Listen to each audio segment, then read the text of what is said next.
Hello, नमस्कार, आदाब, सत श्री अकाल और अस्सलाम वालेकुम। मैं हूं मोहम्मद अहमद काज़मी, लेकर आया हूं आपका पसंदीदा कार्यक्रम आपके रूबरू। मीडिया स्टार वर्ल्ड लगातार आपको इंटरनेशनल खबरें और देश की जो खबरें हैं उस पर कुछ लोगों से, जानकार लोगों से आपकी मुलाकात कराता रहता है ताकि आप कुछ गहराई से समझ सकें। इस वक्त मोदी जी की सरकार कहने के लिए तो एक तरह से माइनॉरिटी गवर्नमेंट है। बीजेपी की सीटें बहुत कम है, एनडीए की बुनियाद पर ही वो सरकार खड़ी है। लेकिन अभी भी कुछ मामलात में जो हिंदू मुस्लिम वाला जो प्रोजेक्ट है उनका, वो उस पर काम करते हुए नजर आ रहे हैं, जिसमें अभी वक्फ एक्ट के अमेंडमेंट सरकार लेकर के आई, जो अभी पास तो नहीं हो सका, लेकिन उन्होंने अपनी नीयत जाहिर कर दी कि मुसलमानों के हाथ में जो वक्फ है उसमें भी कुछ गड़बड़ घोटाला कुछ किया जाए। इसके अलावा एक दूसरी बड़ी खबर है जिसमें विनेश फोगट, जो पहलवान हैं, हरियाणा से हैं और ओलंपिक पेरिस में ओलंपिक खेलों में वहां मौजूद थी, फाइनल पहुंच चुकी थी। 100 ग्राम वजन पर ज्यादा होने के इल्जाम में उनको उस दौड़ से, उस खेल से हटा दिया गया। इस पर बहुत लोगों का कहना है, अपोजिशन का खास तौर पर कहना है कि इसमें मोदी सरकार की मंशा नहीं थी, क्योंकि वो वही फोकट है जिन्होंने बीजेपी के एक सांसद पर इल्जाम लगाया था और कई पहलवान उसमें मौजूद थे। जंतर मंतर पर जो प्रोटेस्ट हुआ और उसमें आखिरकार पुलिस ने उन्हें घसीट कर, मार पीट कर हटाया था। उन्हीं में से एक खिलाड़ी पेरिस में गोल्ड मेडल लेने वाली थी। इसी बीच में एक तरह से आखिरी मरहले पर आकर के रुकावट हो गई, उस पर भी हम बात करेंगे। इसके अलावा देश के उपराष्ट्रपति और राज्यसभा के चेयरमैन जगदीप धनखड़ साहब, ऐसा लग रहा है कि बदली हुई सरकार के साथ साथ जो तब्दीलियां आनी थी मुख्तलिफ जगहों पर, अलग अलग कुर्सियों पर बैठे हुए लोगों में, वो तब्दीलियां अभी नजर नहीं आ रही। वो अपोजिशन के मेंबर्स को डांटते हुए, उनके खिलाफ कार्रवाई की धमकियां देते हुए नजर आ रहे हैं। इन सब पर बात करने के लिए मेरे साथ खास मेहमान हैं शब्बीर विद्रोही साहब, जो नागपुर में रहते हैं और दिल्ली आए हुए हैं अपने बेटे के यहाँ। उनका बेटा सिविल सर्विस के लिए बच्चों की तैयारी कराते हैं बहुत ही मेहनत के साथ। समीर सिद्दीकी उनके यहाँ मिलने के लिए आए हुए हैं, तो उनसे हम बात कर रहे हैं। दिल्ली की दूरियों की वजह से वो हमारे ऑफिस तो नहीं आ सकते, लेकिन बातचीत बहरहाल हमारे साथ उनका राब्ता बना रहता है। बहुत बहुत शुक्रिया शब्बीर विद्रोही साहब, आपने हमें वक्त दिया, उसके लिए बहुत बहुत शुक्रिया। आप ये बताइए कि ये वक्फ एक्ट का क्या क्या है, क्या कुछ है? हालांकि बहुत सी चीजें कही जा चुकी हैं, आप इसके बारे में क्या समझते हैं, क्या करते हैं? आपके दर्शकों का अभिवादन करते हुए, आदाब अर्ज करते हुए आपके सवालों की तरफ आता हूं। पहले ये बता दें कुछ, क्योंकि कुछ लोग जानते नहीं है कि वक्फ क्या है। वक्फ जो है, कोई भी आदमी जो साहिब ईमान है, वो अल्लाह के राह में कोई चीज को दान कर देता है, दे देता है, यानी अल्लाह को दे देता है। तो अब जो अल्लाह को मानने वाले जो हैं, उसके मुत्तजमीन होते हैं। और अमलमेंट ये लाया जा रहा था, वैसे तो पूरे की पूरी वो रहमतुल लिल आलमीन ही हमारे नबी है और रब्बुल आलमीन है, पूरी दुनिया का मालिक है। लेकिन जो उसके बताए रास्ते पर नहीं, और जिसने दिया है वो अल्लाह के उसी रास्ते पर दिया है, तो उसमें दूसरों को लाने की जो बात ला करके अमलमेंट करना चाहते थे, इस बात को लेकर के ये बात खड़ी हुई। तीसरी बात ये मैं बात कहूं कि आज वक़्फ़ को बचाने की बहुत जरूरत है, और केवल सरकार से ही नहीं बल्कि कौम के मक्कार और गद्दार से भी बचाने की जरूरत है, जिनके चेहरे पर जो है दाढ़ी और टोपी भी सर पर है। ये और वक़्फ़ को बर्बाद कर रहे हैं, ये दीमक की तरह से वक़्फ़ को खाते जा रहे हैं, वक़्फ़ के कागजात और प्रॉपर्टी को खाते जा रहे हैं। काज़मी साहब, आपको पता होना चाहिए कि 6,18,000 एकड़ जमीन वक़्फ़ की है भारत के अंदर। वक़्फ़ की पूरी जमीन 6,18,000 एकड़ है। और आपको मालूम होना चाहिए कि 1971 में जब आपको बांग्लादेश की जब लड़ाई चली, उसके बाद इंदिरा गांधी का ये चला, तो इंदिरा गांधी से उस समय एक शिष्टमंडल जिसको कहेंगे, एक वक्फ जाके मिला और मिलने के बाद ये कहा कि हमारी वक्फ की प्रॉपर्टी को छोड़ा जाए, और लड़ाई वहीं से शुरू हुई। जो 1995 में एक एक्ट बना, वो यानी वक्फ का कानून बना भारत में, जिसमें ये संशोधन की बात कर रहे हैं। इंदिरा गांधी ने कहा कि आपके वक्फ की प्रॉपर्टी तो मैं मान रही हूं कि है, लेकिन इसमें सरकारी कार्यालय बन गए हैं, इसलिए इसे तोड़ना और खाली करना मुश्किल है, इसलिए इसका किराया तय कर लिया जाए। आपको बताया जाए, आज 3,85,000 करोड़ वक्फ का किराया भारत सरकार पर बाकी है। ये विश्व बैंक से कर्ज लिए हैं, वो उनको याद है, लेकिन वक्फ का किराया देना इनको याद नहीं है। ये सेंट्रल गवर्नमेंट की बात कर रहा हूं। आपको जान करके ताज्जुब होगा कि दिल्ली के अंदर ये है, दिल्ली के अंदर, हमारे नागपुर के, महाराष्ट्र में औरंगाबाद या बिहार या बंगाल की अभी मैं बात नहीं कर रहा हूं, ये दिल्ली की प्रॉपर्टी की बात कर रहा हूं। तो ये सवाल अपने अपने आप में जाता है, नहीं दे सके और जबरन उसमें कब्जा करने पर। मेरा जहां तक मानना है कि वक्फ की जमीन पर अंबानी का मकान बना हुआ है, जो बहुत चर्चा में था। अंबानी के मकान को बचाने के लिए ये साजिश चली जा रही है, और वक्फ की प्रॉपर्टी का सारा मामला ये जो है ये कर रहे हैं। न हमको अल्पसंख्यक आयोग की जरूरत पड़ती, न मंत्रालय की जरूरत पड़ती। अगर हमारी वक्फ की प्रॉपर्टी का सही ढंग से मार्केट के रेट से किराया अगर सरकार देती, तो मुसलमान की बहबूदी और भलाई के लिए है। आपको मालूम है कि वक्फ करने वाले इसीलिए करते हैं कि गरीबों के लिए रोजगार पैदा हो, बेवाओं को पेंशन मिले, या उस गरीब बच्चियों की शादी हो, अल्लाह के राह में खर्च हो, इस तरह का मेन उसका नजरिया होता है। लेकिन अब इस सरकार के बारे में क्या कहा जाए? ये सरकार तो मुस्लिम दुश्मन नहीं है, इस्लाम की दुश्मन है। इस्लाम का दुश्मन होना ये बड़ी बुरी बात है।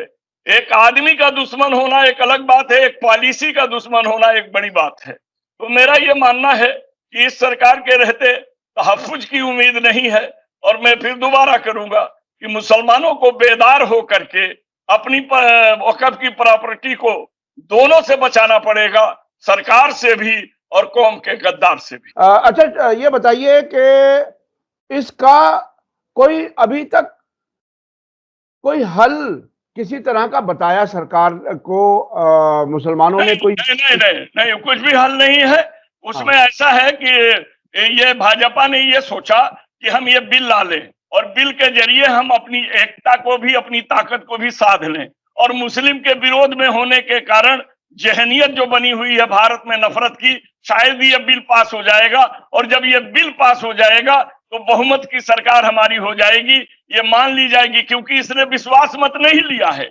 इसने अभी तक कोई विश्वास मत नहीं लिया है। यहां तक कि भाजपा ने, भारतीय जनता पार्टी ने भी अपने पार्लियामेंट्री बोर्ड में से इनको यानी मंत्री का कैंडिडेट नहीं बनाया है, यानी जो उनके सांसदों की भी मीटिंग नहीं ली गई है अलग से। ये एनडीए के आधार पर बने। दूसरी बात, इसके 2-3 रिजल्ट निकलते हैं। पहला ये निकलता है कि हम अपने एजेंडे से बाहर नहीं गए हैं। दूसरा ये निकलता है कि हमने अपने सहयोगियों की बात को सुना, और तीसरा ये निकलता है कि विरोध भी इसका हुआ तो मैंने विरोधियों का भी सम्मान किया। ये एक खेल से तीनों का खेल किए, और इसको जो है जेसीपी को भेजा जाता है, जबकि जेसीपी को कोई बिल नहीं भेजा जाता, बिल भेजा जाता है सेलेक्ट कमेटी को। समझ लीजिएगा। तो ये तो अभी बिल को स्टेबल करने में के ही बहस में बिल को दूसरी तरफ भेजने की बात तय हो गई। बिल पर बहस की बात छोड़ दीजिए, ये सारी चीज छोड़ दीजिए। तो ये अभी चुनाव होने वाले हैं 3-4 स्टेटों में। अगर कश्मीर का चुनाव हुआ तो 4 स्टेट हो जाएगा, नहीं तो झारखंड है, आपका हरियाणा है और महाराष्ट्र है। ये तीनों में 1.5-2 महीने के बाद चुनाव होने की संभावना है, होना ही है। तो इसमें ये खेल खेला गया है, समझ रहे हैं? यानी इसमें चुनाव की तैयारी भी है, हिंदू वोटों को इकट्ठा भी करना है, बीजेपी को भी खुश करना है, और अपोजिशन को भी खुश करना है। ये बहुत ही इंटरेस्टिंग। देखिए, सरकारों में बैठे लोग किस तरह से लोगों के दिमागों के साथ खेलते हैं, ये बहुत ही इंटरेस्टिंग और ये बहुत ही बड़ी मिसाल है। मैं थोड़ा सा आगे बढ़ने से पहले अपने दर्शकों को बता दूं कि जैसा कि बताया शब्बीर विद्रोही साहब ने कि दिल्ली में ही वक्फ प्रॉपर्टियों पर सरकार का इतना कब्जा है कि 3,85,000 करोड़ रुपया सरकार पर देनदारी है, सरकार मकरूज है, सरकार पर कर्जा है और अब सरकार पूरी तरह से शायद हड़पने की कोशिश कर रही है। और मैं नई दिल्ली में निजामुद्दीन के पास, सीबीआई हेडक्वार्टर के पास बिल्कुल बराबर में इस वक्त इमारत बन रही है बीएसएफ या सीआरपीएफ की, वो बाकायदा वक्फ की जमीन पर बन रही है। और मैंने एक प्रेस कॉन्फ्रेंस में डॉक्यूमेंट्स देखे हैं जिसमें बिल्कुल इस तरह से बेची गई है जमीन जैसे एक बदमाश दूसरे बदमाश को बेचे कि हमने हमारा कब्जा है, हम ये कब्जा दे रहे हैं आपको। कोई डॉक्यूमेंट्स की चेन नहीं है, कुछ 30-40 लाख रुपए एक दूसरी मिनिस्ट्रियों को दे करके कह दिया गया कि आप बनाओ। और वहां एक मस्जिद है, मस्जिद और कब्रिस्तान एक साथ है, उस मस्जिद को बहुत ही महदूद कर दिया गया, सब तरफ से घेर लिया गया एक तरह से।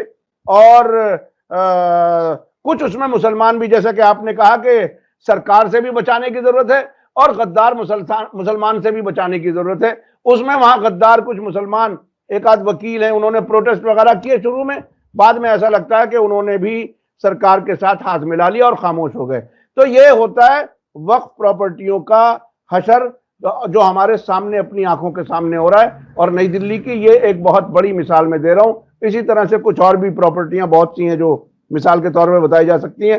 अच्छा, अब ये बताइए कि एक खिलाड़ी, पहलवान जिनका नाम है विनेश फोगट, वो उनका दिल ऐसा टूटा 100 ग्राम वजन ज्यादा होने पर उन्हें जब अलग किया गया फाइनल से ओलंपिक में पेरिस में, कि उन्होंने अपना रिटायरमेंट ले लिया। उसके बारे में अलग अलग किस्म की चर्चाएं आ रही हैं। आपकी क्या ख्याल है, आपका क्या ख्याल है? देखिए काजमी साहब, इसमें सबसे बड़ी बात यह है कि एक साजिश की वो शिकार हो गई, किसी न किसी साजिश की शिकार हो गई, फाइनल में पहुंच के बेकार हो गई, अयोग्य घोषित कर दिया गया। और ये बात ऐसा है, वजन जब वो सेमीफाइनल खेली तो उसका वजन 50 केजी से 300 ग्राम कम था, सोचिए, और 50 केजी में खेल रही थी। उसके बाद 1.5 किलो उसको खाना खिलाया गया और उसके बाद उसको पानी पिया। इसमें होता क्या है कि ज्यादा नमक युक्त अगर आप खाना खा ले तो ज्यादा पानी पीना पड़ता है। और जिस्म का एक हिस्सा ऐसा है कि शरीर अपने भर का लेती है, बाकी को निकाल देती है। खाने का जो ठोस चीज होता है उसको वो मल के रास्ते निकाल देती है और पानी को पसीना और पेशाब के रास्ते निकाल देती है। रात भर फोगाट को जो है, जब खाने के बाद उसका वजन 52 किलो हो गया, समझिए, और वो मेहनत करती रही, यानी 2 किलो बढ़ा तो 300 ग्राम माइनस करेंगे तो और भी इसमें आ जाएगा। तो ये होने के बाद वो रात भर परेशान रही, न उससे पसीना हुआ न पेशाब हुआ। अब इसके कारण ये वजन बढ़ गया।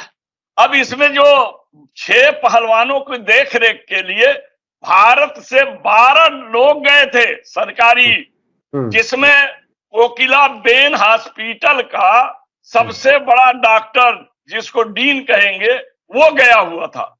तो मेरा यह मानना है कि इसमें साजिश की बू आ रही है, जिस पर एक है कि तेरे लहजे में भी पिगदान की बू आती है, इस तरह आप मेरा हाल न पूछा कीजिए। वो कह रहे हैं कि पूरा भारत तुम्हारे साथ है, भारत का नागरिक है, सरकार कहां साथ में है? सरकार अगर साथ में होती तो संजय सिंह को कैसे भेजा गया, जिसे बर्खास्त कर दिया गया है, जिसको सरकार ने ही कुश्ती संघ से हटा दिया है। फिर इसके बाद की एक और बात सुन लीजिए कि उसको पानी में क्या चीज मिला कर दिया गया, ये जांच का विषय है कि इसमें साजिश देसी है कि विदेशी है, ये जांच से ही पता चलेगा। नहीं तो सेमीफाइनल खेलने तक अंडर वेट है और सेमीफाइनल के बाद फाइनल में जाते में वेट बढ़ रहा है।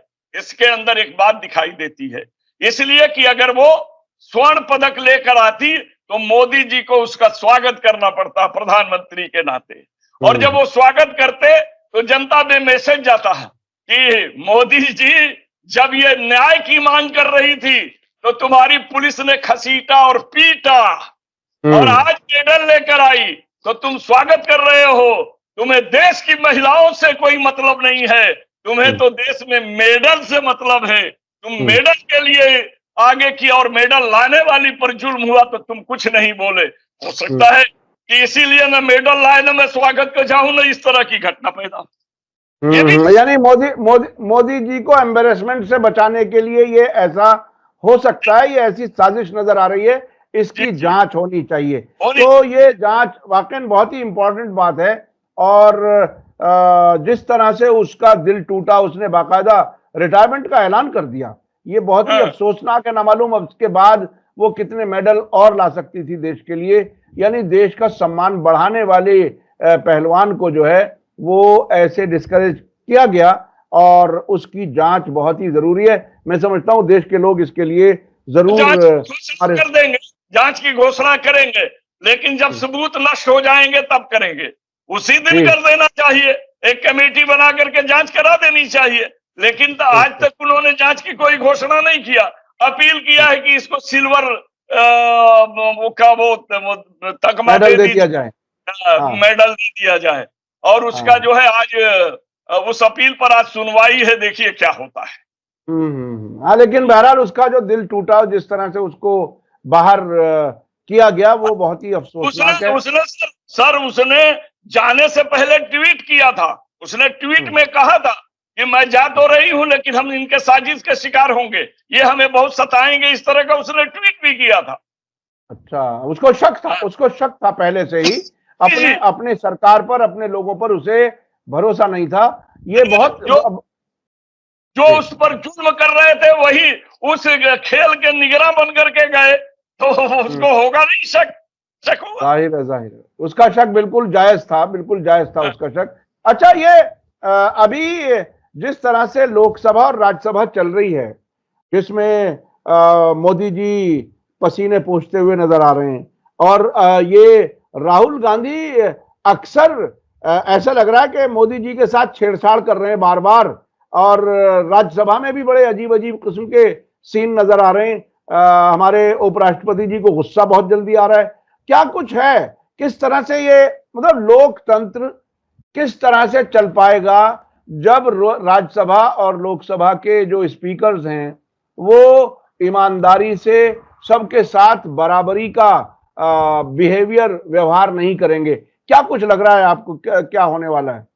देखिए, सबसे बड़ी बात यह है कि जो हर बात में बातें करता था सीना ठोक कर, आज वो बात कर रहा है पसीना पोंछकर। तो बड़ी ही तकलीफ की बात है। मजबूर हो गया एक मगरूर शासक। अब इसके बाद की ये बात जो आप कह रहे हैं, राहुल गांधी जो टनाटन टकाटक खटाखट वाली जो बात किए थे, 1 लाख देंगे, फलाना देंगे, 8,500 जो भी है, आज वो बात को लागू कराने के लिए अब तो सरकार है नहीं कि ये करेंगे लागू, लेकिन उन बातों को उठाकर छेड़ने का काम अगर नहीं करेंगे तो लोगों में क्या कहेंगे? यही कहेंगे ना कि देखो हमने तो बोला, सरकार उनकी थी तो मैं क्या करूं। इसलिए उनको तो मौका मिला है। और यानी आपको मालूम है ना, बैसाखी पर चलने वाला आदमी कुश्ती नहीं लड़ता, कुश्ती नहीं। कभी कभी बैसाखी एक उठाकर बंदूक की नाल की तरह दिखा देता है, लेकिन वो कुश्ती नहीं लड़ सकता, बैसाखी पर चल रहा है। ठीक उसी तरह मोदी की हालत हो गई है, बैसाखी पर चल रहे हैं, लड़ाई लड़ने की ताकत नहीं है। और ये लड़ाई 10 साल जो जिस तरह से इन्होंने चलाया है, वो केवल शो करना चाहते हैं कि हम उसी तरह चला रहे हैं। कहते हैं मोदी 3, ये सरकार मोदी 3 की है। अरे मोदी 3 की नहीं है, ये सरकार जो है एनडीए की है, मोदी 3 नहीं है, समझ लीजिएगा। तो ये बोलने दीजिए, इसका बोल वचन है, ये कुछ भी करता है। जब 10 साल तो कभी भारत सरकार नहीं बोला गया, मोदी सरकार बोला गया। अब एनडीए सरकार बोली जा रही है, बोली बदल गई, नजरें जो मिल गई तो नजारे बदल गए। ये स्थिति है। तो इसमें एक चीज समझने की है, मोदी जी अपनी इज्जत बचाने के लिए लोकसभा और राज्यसभा के अध्यक्षों की जो प्रतिष्ठा, जो इज्जत, उनकी दाव पे लगवा करके उन्हें क्यों खत्म करा रहे हैं? क्या है, चूंकि इनका भी तो अपना पॉलिटिकल कैरियर। नहीं, देखिए, ये दोनों बने हैं मोदी की मेहरबानी से। जो भी लोकसभा का अध्यक्ष जो है, वो भी बिड़ला, ओम बिरला। हाँ, ये भी बना है मोदी की मेहरबानी से, और धनगढ़ भी बना है मोदी की मेहरबानी से। धनगढ़ मोदी को खुश रखना इसलिए चाहता है कि सरकार बनी है, 5 साल रहेगा, और इसके 3 साल बचे हुए हैं, मुरमुर के हैं, तो इसके बाद हम राष्ट्रपति बने, ये भी है। तो ये चमचागिरी करने में भारत के संविधान की मर्यादा को, संसद की मर्यादा को खंडित करते जा रहे हैं। बने चाहे किसी की मेहरबानी से। आज ये बता दीजिए, एमपी बनता है जनता की मेहरबानी से, लेकिन सदन में एमपी जाता है, जनता नहीं जाती है, वो जनता का प्रतिनिधि बनकर जाता है।